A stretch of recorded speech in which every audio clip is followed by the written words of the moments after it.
Welcome to the Natasha Effect, and welcome to the very first episode of my Monday series that's called Reading Between the Lines, where we take the words off the page and make them real, raw, and relevant. Every Monday, I'll walk you through the book that I'm either currently reading or one that's shaped the way I think. But I'm not here to just summarize the chapters for you. We're going to really talk about how these words hit, how they show up in your life, and what you can actually do to live them. And of course, I had to start this series with a book that changed the way that I move personally, The 48 Laws of Power by Robert Greene. Now, I know this book is controversial. People call it manipulative or toxic. It's banned in schools or prisons. But let's be real. Ignorance of power does not protect you from it. If anything, it helps you. This book is not about becoming someone you're not. It truly is about understanding how power works, so you can protect your peace, your purpose, and your platform. Period. Today, I'm going to go deep into the first 3 laws. So if you've ever dimmed your light to make others comfortable, trusted the wrong people, or overshared your plans way too soon, this episode is for you. So let's get into it. Law 1. Never outshine the master. So Law 1 came from my neck the first time I read it. Never outshine your master. Now, on the surface, it kind of feels icky to say that. Like, what does that even mean? Hide my excellence? Aren't I supposed to show them I can do great? But as a boss, an entrepreneur, and someone in the business world, you're not trying to play small. But hear me out. This law isn't about shrinking yourself. It is about being strategic with when and how you shine. Let me give you an example. Early on in my military career, I made the grave mistake of correcting a higher up in front of other people. There wasn't a side conversation, I just said what was on my mind. And I wasn't rude, I was just correct, and he didn't like that. But the second I did it, I totally felt the energy shift in the room, and that wasn't me being powerful. Yes, I was right, but that was me being totally unaware of power dynamics. I did not make that mistake twice. So the book says, always make those above you feel completely superior. Make your masters appear more brilliant than they are, and you will attain the heights of power. So ultimately what this saying is, it's not kissing their ass, it's not brown nosing, it's truly knowing that sometimes power isn't in the spotlight. It's being the one who lets them feel like they're the smartest person in the room, even when we know they're not.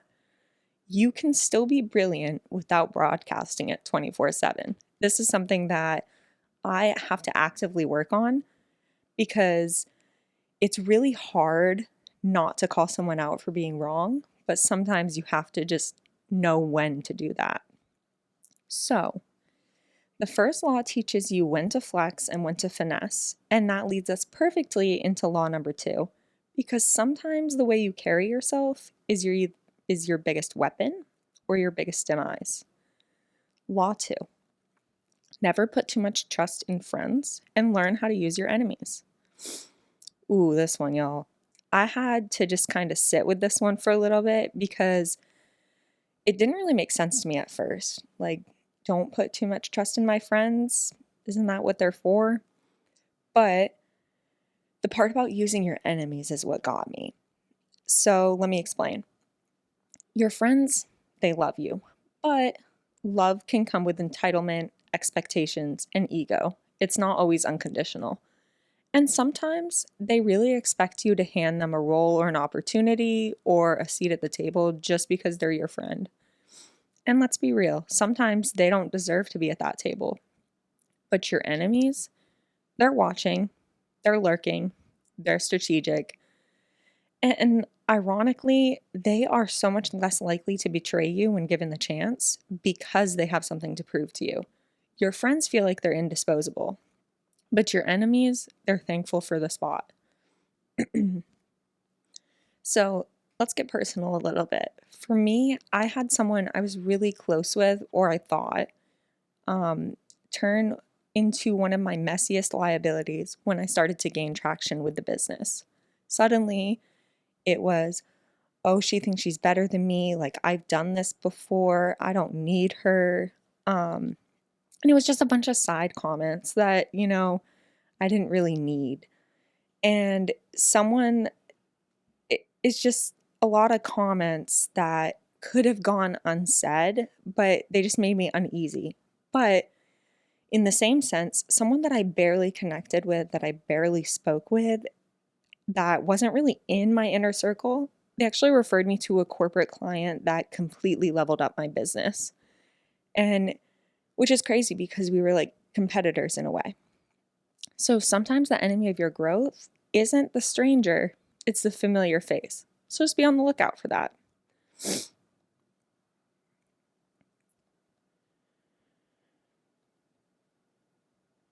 So listen, you don't have to use people in a manipulative way.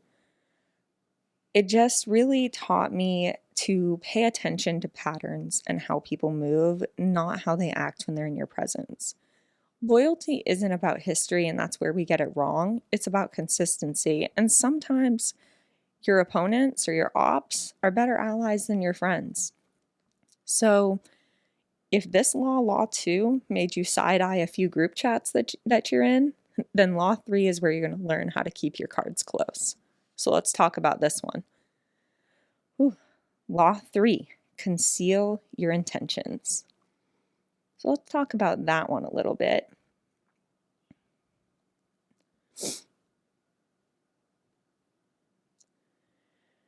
Concealing your intentions.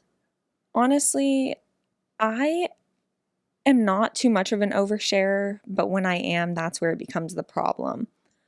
Like, your group chat does not need to know every single business move you make before it happens. They don't need to know your day-to-day. They don't need to know what you have lined up, because honestly, they don't need your play-by-play. And sometimes we tend to want to tell everybody everything because we want like accountability or encouragement, but sometimes all you get is doubt and questions, delays, and the big one, low-key copycats. Oh, this is the one that gets me. So when I started planning the idea of combining candle making with wellness events and wine tasting, I made the mistake of telling somebody that I thought was just being supportive. However, I couldn't be further from the truth. The next thing you know, they were hosting very similar events, and I hadn't even announced mine yet, like to the public. And that's when it hit me.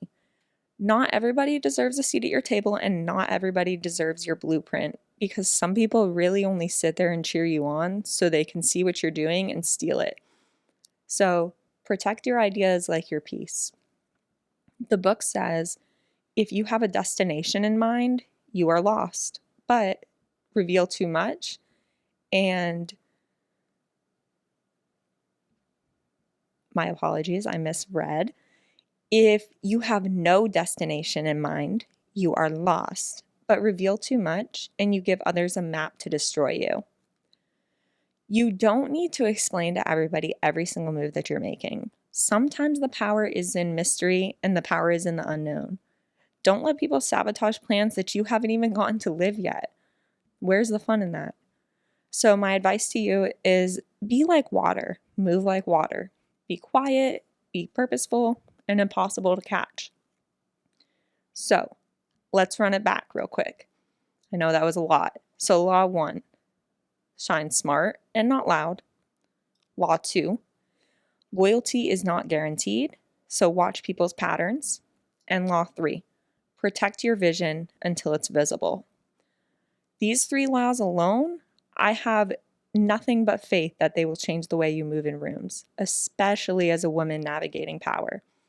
As someone who is building a business, raising a family, and still chasing my purpose, it has truly been eye-opening for myself, and I hope it is for you as well.